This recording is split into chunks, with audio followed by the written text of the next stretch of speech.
السلام علیکم، میرا نام ہے سلمہ خاتون اور آج ہم جانیں گے اسٹوری آف پروفٹ ایوب علیہ السلام کی کہ اللہ نے ان کو کتنا زیادہ آزمایا اور انہوں نے آزمائش پہ بہت بہترین صبر کیا، جس کا مثال اللہ نے قرآن میں کیا ہے۔ اگر آپ کو پروفٹ سیریز میں انٹرسٹ ہے تو اس کے لیے آپ پلیز میرے چینل کو سبسکرائب کر لیجئے اور کمنٹ کے ذریعے ضرور بتائیے گا کہ نیکسٹ کون سا پروفٹ کی سیریز آپ جاننا چاہتے ہیں۔ تو آئیے شروع کرتے ہیں دا پروفٹ آف ایوب علیہ السلام کی ریئل لائف اسٹوری۔ ایوب علیہ السلام بہت زیادہ امیر تھے، اللہ نے انہیں بے شمار دولت سے نوازے تھے۔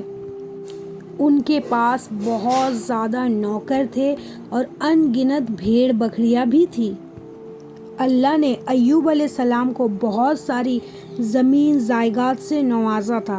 ایوب علیہ السلام بہت بڑی بزنس بھی کرتے تھے۔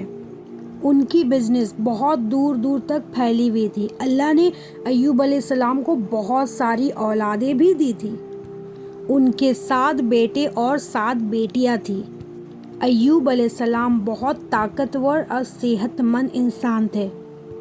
ظاہر سے بات ہے، جن کے پاس اتنے سارے دولت رہیں گے وہ تو صحت مند رہیں گے ہی، اور اتنے مالدار ہونے کے باوجود ان کے پاس بہت سارے دوست بھی تھے۔ ظاہر ہے، جن کے پاس اتنے مال و دولت رہیں گے ان کے دوست سب کو ہی بننا چاہیں گے۔ اللہ نے ایوب علیہ السلام کو بہت ساری نعمتوں سے نوازا تھا۔ روئے زمین پر بہت ساری دولتیں ان کی تھی۔ پھر اللہ نے ایوب علیہ السلام کو آزمانا چاہا تاکہ بعد میں آنے والے دنوں میں ایوب علیہ السلام لوگوں کے لیے صبر کا مثال بنے۔ پھر ایوب علیہ السلام پر آزمائش کا سمے شروع ہو گیا۔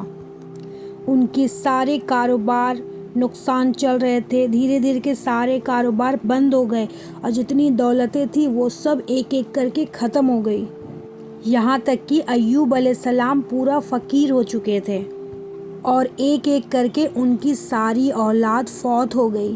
اولاد کا فوت ہو جانا یہ بہت بڑا صدمہ ہوتا ہے ایک باپ کے لیے۔ ایوب علیہ السلام کی 7 بیٹے اور 7 ان کی آنکھوں کے سامنے فوت ہو گئے۔ یہی نہیں، ان کے سارے جانور ایک ایک کر کے مر گئے۔ اس کے ساتھ ساتھ ایوب علیہ السلام سے اس کی صحت بھی چھین لی گئی، وہ بہت زیادہ بیمار رہنے لگے۔ بیماری دھیرے دھیرے اس طریقے سے بڑھ گئی تھی کہ ایوب علیہ السلام چلنے سے بھی معذور ہو گئے، یعنی کہ ان کو پیرالائز بھی ہو گیا۔ ان میں تو اٹھنے تک کی بھی صلاحیت نہیں بچی، ان کے باڈی کے مسل بھی کھلنے لگ گئے۔ ایوب علیہ السلام کی آزمائش امتحان کو پہنچ گئی۔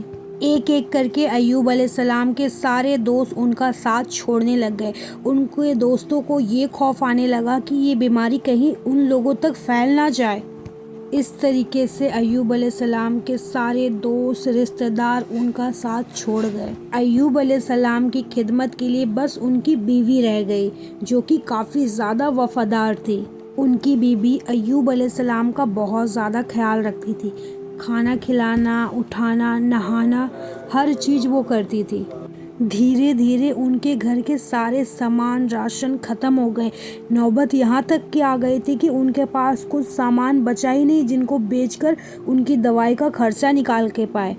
پھر اس کے بعد ان کی بیوی دوسروں کے گھروں میں کام کرنا اسٹارٹ کر دی۔ نوبت یہاں تک کہ آ گئی تھی ان کی بیوی لوگوں کے گھر میں نوکرانی کا کام کرتی تھی، کپڑے دھونا، برتن مانجنا، گھر کی صاف صفائی، یہ سارے کام کر کے وہاں سے کچھ پیسے لا کے ایوب علیہ السلام کے لیے دوا لے کر آتی تھی۔ وہ ایوب علیہ السلام پر یہ آزمائش 1 یا 2 مہینے نہیں بلکہ پوری 12 سال تک جاری رہی۔ ایک روایت کے مطابق یہ آزمائش کا عرصہ 18 سال تک کا تھا۔ ایوب علیہ السلام اتنے عرصے تک بس صبر ہی کرتے رہے۔ انہوں نے کبھی بھی اپنی زبان سے شکوہ تک نہیں کیا اور یہ ایسے ہی سال در سال گزرتے رہے۔ ایک دن ایوب علیہ السلام کی بیوی نے ایوب علیہ السلام سے کہا کہ آپ اللہ سے دعا کیوں نہیں مانگتے کہ وہ آپ کی آزمائش کو ختم کر دے؟ آپ تو اللہ کے نبی ہیں نا، آپ کی بات تو اللہ تعالیٰ ضرور سنیں گے۔ ایوب علیہ السلام نے اپنی بیوی کو جواب میں کہا کہ 80 سال اللہ نے مجھے خوشحالی دی تھی اور ابھی تو اتنا ٹائم میرے مصیبت پہ ہوا ہی نہیں ہے، اس لیے میں ابھی اللہ سے یہ دعا نہیں کروں گا کہ مجھے ٹھیک کر دے یا میری حالت کو بدل دے۔ اس لیے جب تک 80 سال نہ ہو جائے تب تک میں اللہ سے یہ دعا نہیں کروں گا کہ اللہ مجھے ٹھیک کر دے، مجھے شفا عطا فرما۔ یہ سن کر ایوب علیہ السلام کی بیوی بہت زیادہ مایوس ہو گئی، کیونکہ ان کی بیوی کو یہ یقین تھا اگر ایوب علیہ السلام اللہ سے دعا کر دے تو یہ آزمائش ختم ہو جائے گی۔ اب نوبت یہاں تک کی آ گئی تھی، کام دینے سے اس لیے منع کر دیا تھا تاکہ ان کی بیوی کی بیماری ان کے گھر تک نہ آ جائے جو ان کو شوہر کو ہوئی ہے۔ دھیرے دھیرے ان کے گھر کے حالات اتنے خراب ہو گئے کہ کچھ بھی نہیں بچا۔ نوبت یہاں تک آ پہنچی کہ ان کی بیوی کو ان کے سر کے بال کاٹ کر بیچنے پڑے تاکہ وہ کچھ لا کر اپنے شوہر کی خدمت میں پیش کر سکے، اور یہ دیکھ کے ایوب علیہ السلام بہت زیادہ مایوس ہو گئے۔ پھر ایوب علیہ السلام نے یہ دیکھنے کے بعد اللہ سے رحم کی دعا مانگی اور اللہ نے ان کی دعا قبول کری اور ان کو پھر سے وہ سب کچھ لوٹا دیا گیا، اس سے بڑھ چڑھ کر۔ دھیرے دھیرے ان کی صحت پوری اچھی ہو گئی، وہ پھر سے جوان ہو گئے، ان کی حسن واپس آ گئی، ان کی بیوی بھی صحت مند ہو گئی، جھریا سب کچھ ان کا ٹھیک ہو گیا، مالدار ہو گئے، بچے بھی ہو گئے، ان کے سارے فصل پھر سے واپس آ گئے، نوکر چاکر، پھر سے پہلے سے بہترین والی زندگی وہ جینے لگے۔ تو اس طریقے سے انہوں نے صبر کیا تھا۔ ہمارے اوپر بھی بہت ساری مصیبت آتی ہے نا، ہم تو اتنا بھی نہیں آزما گئے اللہ کی طرف سے، ہم تو تھوڑے سے بھی پریشان ہو جاتے۔ ہمیں ایوب علیہ السلام سے سیکھنی چاہیے کہ انہوں نے صبر کا دامن کس طریقے سے تھامے رکھا۔ انہوں نے برے وقت میں اللہ سے شکوہ شکایت نہیں کیا، نہ ہی لوگوں کے پاس جا کر اپنی بیماری کی، اپنی حالت کی نمائش کری، نہیں، بس انہوں نے اس سمے پہ صبر کیا، تبھی تو اللہ نے ان کو ان کا بڑھ چڑھ کر لوٹایا۔ اللہ نے قرآن میں فرمایا ان اللہ مع الصابرین، صبر کرنے والے کے ساتھ اللہ ہے۔ اس لیے اللہ نے صبر کا پھل بڑا نہیں رکھا۔ صبر ایک بہت بڑا عمل ہے، جو اس کو کر گیا دنیا بھی اس کی سنور جانی ہے، آخرت بھی۔ ہمیں ہر چیز صبر کے ساتھ کرنی چاہیے، برے وقت میں کبھی بھی اللہ سے شکوہ شکایت نہ کرے، بلکہ صبر کے ساتھ اللہ کو منا لے۔ اللہ بہت دینے والا، بہت معاف کرنے والا، جاننے والا، سننے والا، سمجھنے والا ہے۔ ہمیں اس دنیا میں کوئی اتنا نہیں سمجھ سکتا جس طریقے سے ہمارا اللہ، ہمارا رب ہمیں سمجھتا ہے۔ اللہ سے بہترین دوست ہمارا ہو ہی نہیں سکتا ہے۔ اگر ہم لوگوں پہ مصیبت آتی ہے نا، تو اگر ہم کسی کو بھی وہ مصیبت کے بارے میں بتائیں گے تو کوئی ہماری مدد نہیں کرتے ہیں۔ اگر ایک بار بتایا ٹھیک ہے، 2 بار ٹھیک ہے، بس تیسری بار ان کے چہرے پہ عجیب سے ہی دکھنے لگ جاتا ہے نا کہ وہ سن کے بور ہو گئے، سن کے پریشان ہو گئے۔ پر اللہ ہم سے کبھی پریشان نہیں ہوتا، اللہ ہم سے کبھی بھی تھکتا نہیں ہے۔ وہ تو پسند کرتا ہے نا جو ان سے باتیں کرے، جو ان سے بولے ہر چیز کے لیے، جو ان سے مانگے۔ اللہ ایسے لوگوں کو بہت پسند کرتا ہے۔ تو ہم پہ کبھی بھی کوئی بھی آزمائش آتی ہے نا، تو اللہ کے قریب ہو جائے۔ صبر کوئی چھوٹا اعمال نہیں ہے، صبر بہت بڑا اعمال ہے، اس لیے اللہ نے اس کا پھل بھی بڑھ چڑھ کے رکھا ہے۔ اللہ بہت پسند کرتے ہیں صبر کرنے والوں کو اور شکر کرنے والے کو۔ تو زندگی صبر اور شکر کے ساتھ گزارے، انشاءاللہ دنیا اور آخرت دونوں بن جانی ہے۔ تو یہ ہم نے آپ لوگوں کو سنائی پروفٹس کی سٹوری، حالانکہ یہ بہت لانگ ہے، بٹ ہم سے جتنا ہو پایا شارٹ میں ہم نے کوشش کری، نہیں تو ہماری یہ ویڈیو کافی زیادہ بڑی ہو جاتی۔